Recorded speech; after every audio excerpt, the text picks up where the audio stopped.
unang sahod ni Carla ay dumating na. Ito na po, Nay. Ibigay ko na kay Carla. Wow! Kapal! Dami! Carla! Nagulat si Carla, guys. Ginahanap sa'yo yung nagkita. Tanggapin mo na.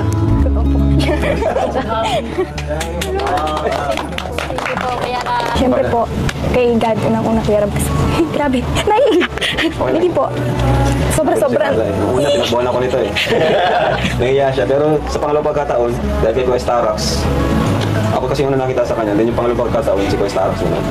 Tapos ano ko siya, ano kailangan, pwede, okay ka na, pa-vlog ka na. Ayun, pumayag na siya. Pumayag na siya, siguro dahil din doon.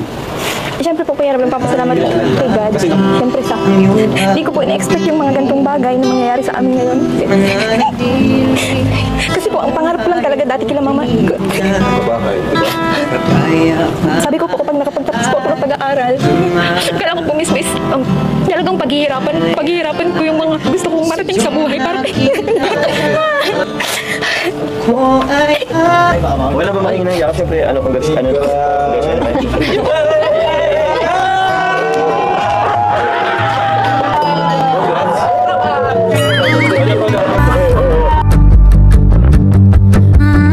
Ano kita?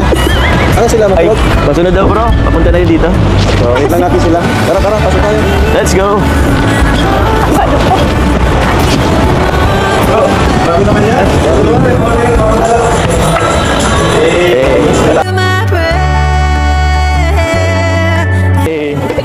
Para tayong pamilya dito.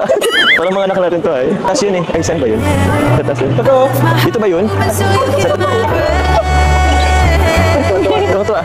Naka-play ka na dun? Naka-play ka na? Sobrang nakapag ka talaga. Giroin mo, first sahod mo. Pag-grocery mo na sila. Tapos, naano pa yung ano. Naano pa yung, natin pa yung mga ano, kapatid mo sa ano. Tom's World. Nakapaglaro pa sila. Pero ngayon, kapi-kapi muna tayo.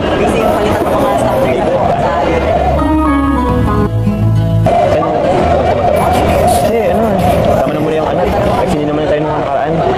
Kapi muna tayo. sige po, tara. Libre naman kita ngayon. Oh? Ikaw magano? Ikaw ang tayo ngayon ha? Gusto ko yan, libre.